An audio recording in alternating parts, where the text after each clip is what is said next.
Loli, kalau kamu mau durhaka, durhaka sendiri saja, nggak usah ngajak anak di seluruh Indonesia ini.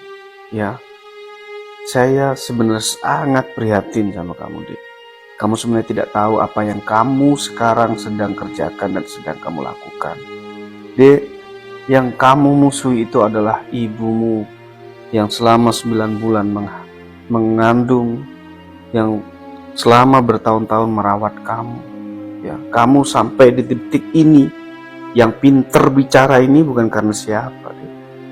Jadi kalau kamu ngomong bahwa ibu banyak orang tua yang durhaka, hei, kamu belum pernah jadi orang tua.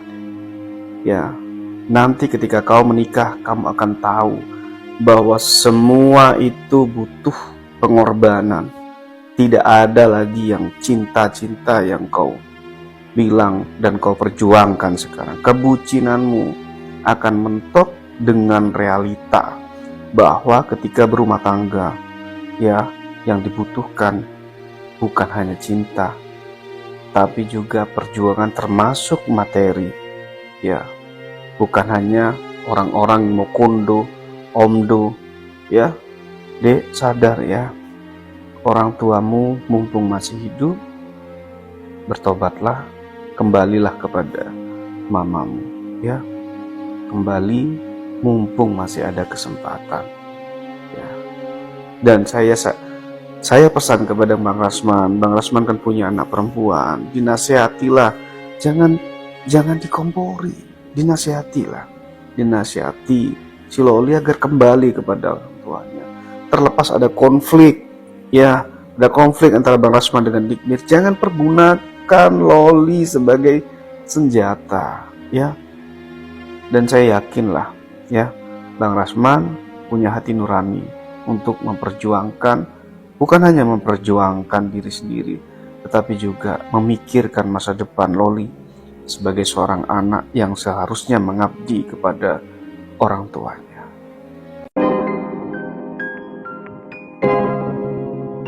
Yo guys, balik lagi di Uki Kevin Official. Nah, kita lanjut dalam kasusnya si Loli bersama dengan Nikita Mirzani dan Rasman ya. Nah, ini ada berita apa tentang mereka? Yuk kita lihat bareng-bareng guys. Katanya Loli menjadi tersangka guys. Wow, yuk kita lihat bareng-bareng. Bingung juga ya dengan kasusnya Laura. Kok malah Laura bisa jadi ter-SK ya dengar-dengarnya ya. Dan Nikita juga maminya dengan seperti pahlawan langsung membuat surat terbuka.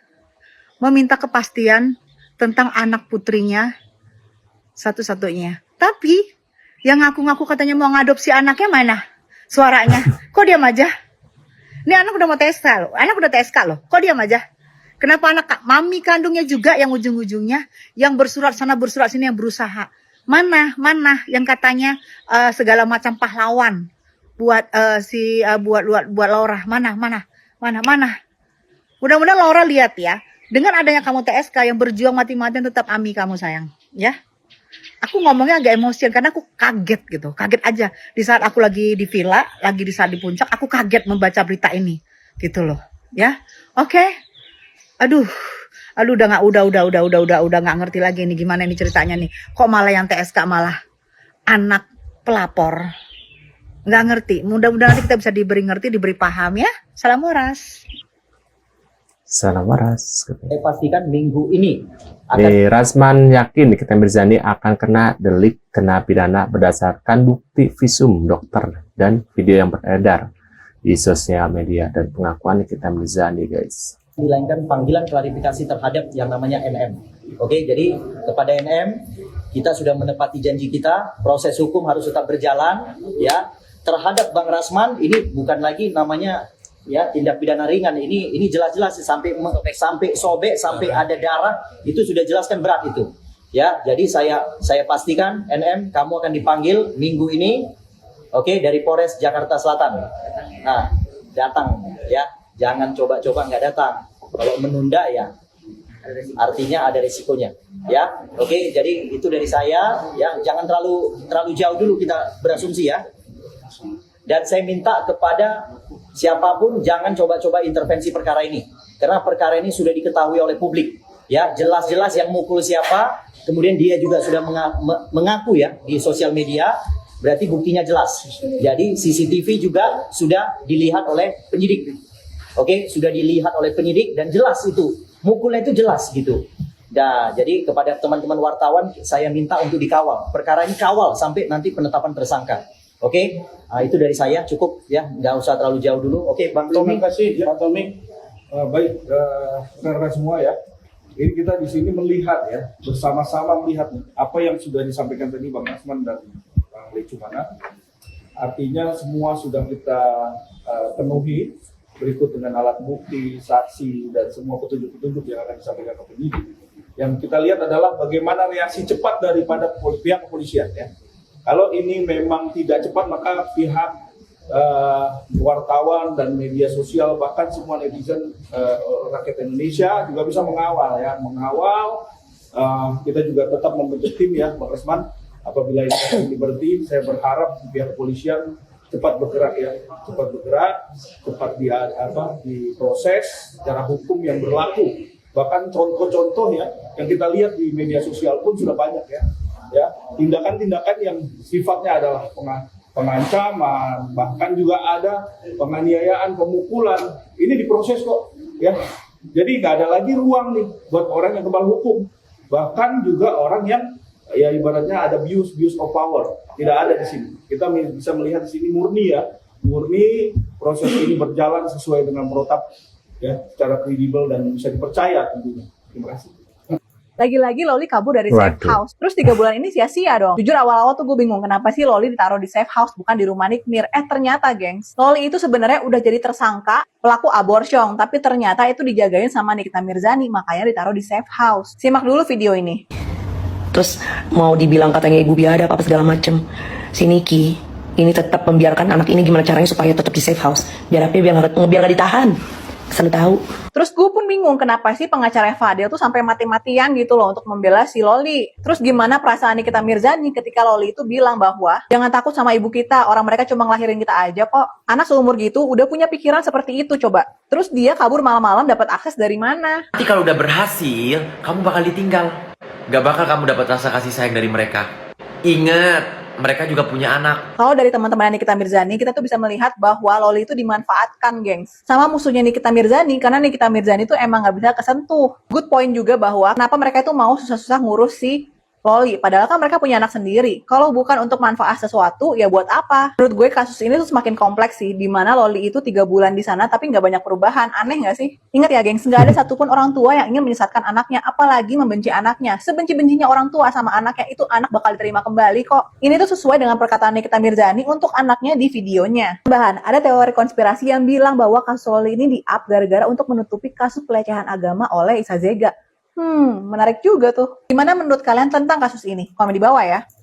Turut prihatin dengan Benar juga sih. kasus Nikita Mirzani.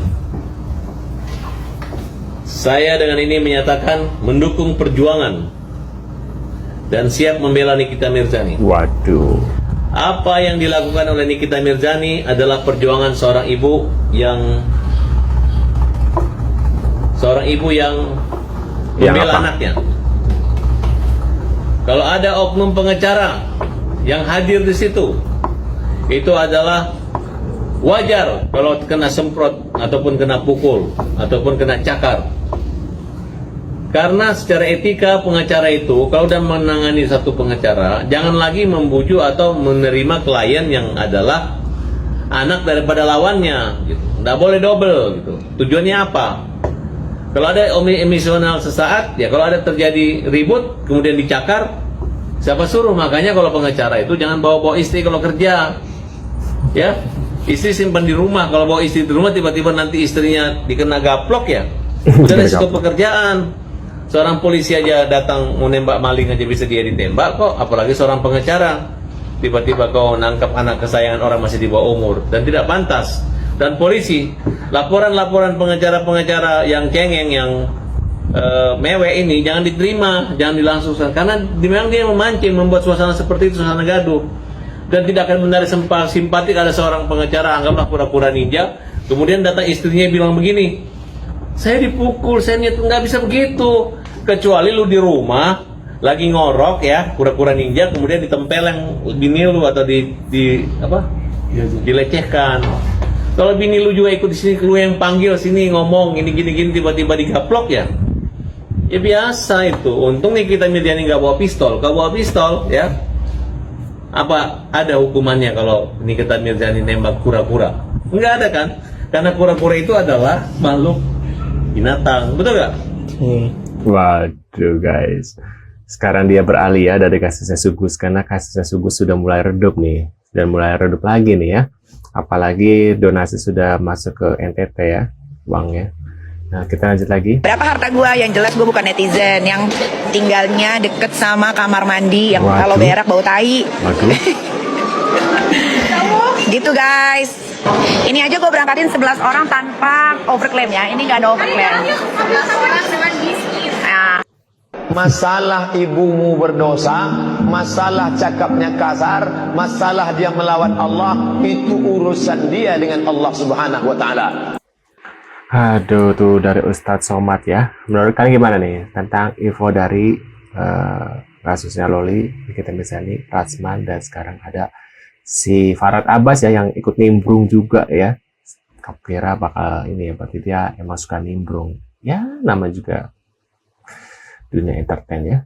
Menurut kalian gimana? Tulis di kolom komentar. Apakah tadi juga ada yang bilang bahwasannya ini untuk menutupi kasusnya Isa Jega ya, Isa Jega yang penistaan agama? Waduh, nggak tahu juga ya. Apakah ini hanya settingan? Ya, kita nggak tahu. Menurut kalian gimana? Tulis di kolom komentar. Terima kasih sudah hadir dan jangan lupa bantu subscribe Uki Kelvin dan sampai jumpa di video selanjutnya. See you guys.